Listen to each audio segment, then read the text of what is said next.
Hello BookTube, it's Ben here from the History Fellow channel again. I'm here today with another video, which is another book review, and today's book review is going to be called The Brainwashing of My Dad. It's about the far right media and the influence on the news and media in general, written by Jen Senko. It's published by Sourcebooks and it's 320 pages long. It's available on Kindle for $7.99, that's US dollars, or $16.99 US dollars in paperback. Basically this book is Jen Senko, who thinks that her dad has been brainwashed by right-wing media. Jen's dad kind of grew up poor, and I think he was born in 1922. Grew up during the Depression in the 30s. Came from like a Democrat supporting family. Was always, saw the good in both sides, really, whether they were Republican or Democrat.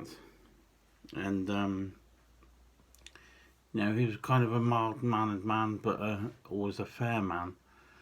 And in the 30s he joined up to the US Army, where he served as an army medic during World War II.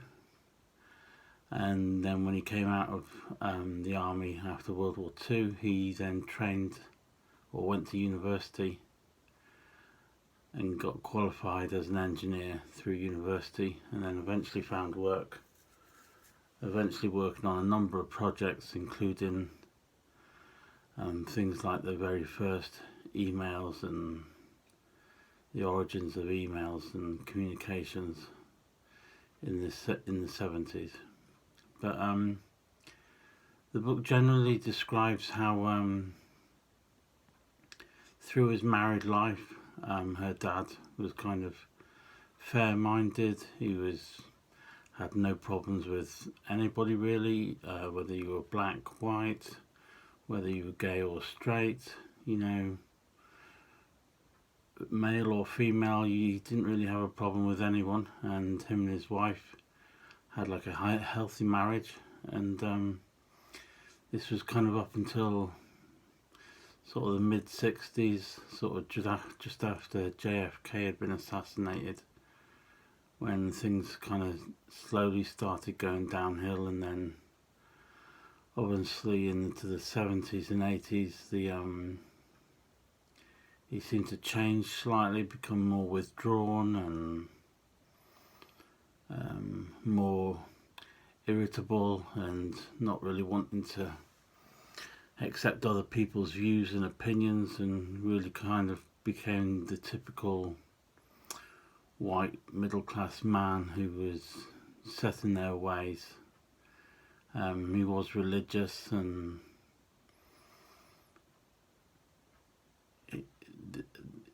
she says that it was kind of there that it started off with, he got into evangelicalism that was on the television,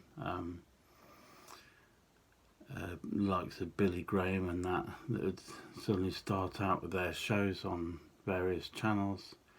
He got hooked into that, and then sort of into the 80s with the likes of Rush Limbaugh, and how he was so right-wing. And throughout the book, it's Jen's looking back at the influence and how the Republican Party and the right-wing media commentators sort of tried to take a hook of the media in general and try and pull the nation towards the right. And she shows various examples from them doing this. She harks back to the Nazi Party, especially the likes of Joseph Goebbels, and how he,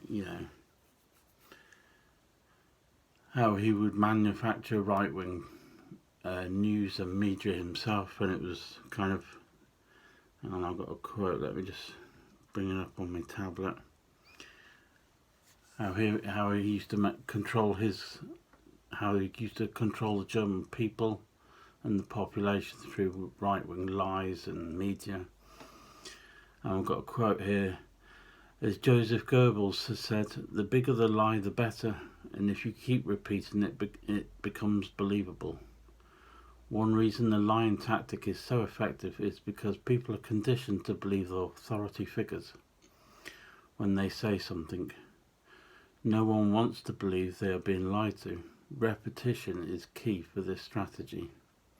So he was basically saying, the more and more a lie is repeated and told and then expressed in the media, and it's kind of all over the media, it then starts to become actually fact, which I think you'll probably find in later years when Trump got into the presidency.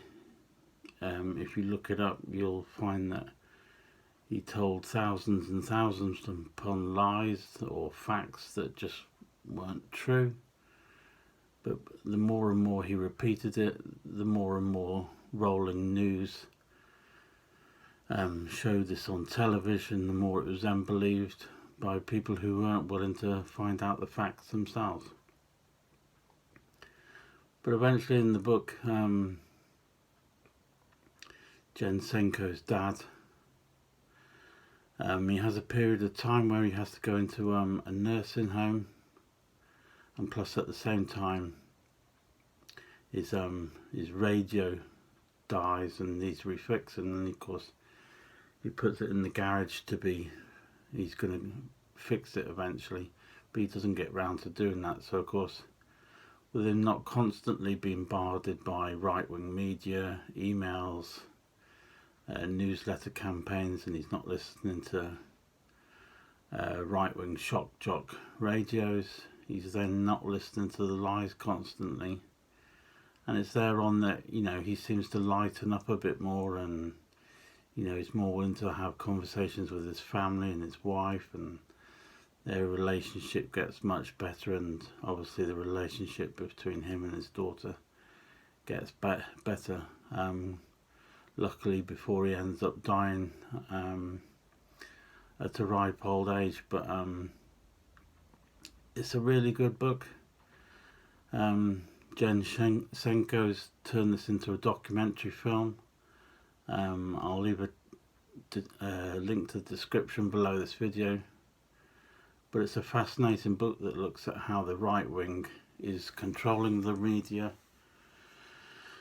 and how this is affecting certainly the United States of America, and to some extent you can see it in this country as well, in the UK, how certainly the Conservative Party and right-wing media in general, especially the print media, is affecting the overall news balance in trying to push everything and everyone towards the right. But it's a thoroughly good book. I'd give it about 4.5 stars out of 5, and that's called The Brainwashing of My Dad, The Right-Wing Media and Its Influences by Jen Senko. It's 320 pages long, and it's published by Sourcebooks. So that's that book review. Thank you very much for watching, and I shall probably see you tomorrow for a Saturday Smash video. Thanks very much for watching again, and if you haven't already, please subscribe to the channel if you haven't already, and thanks very much for watching. Goodbye.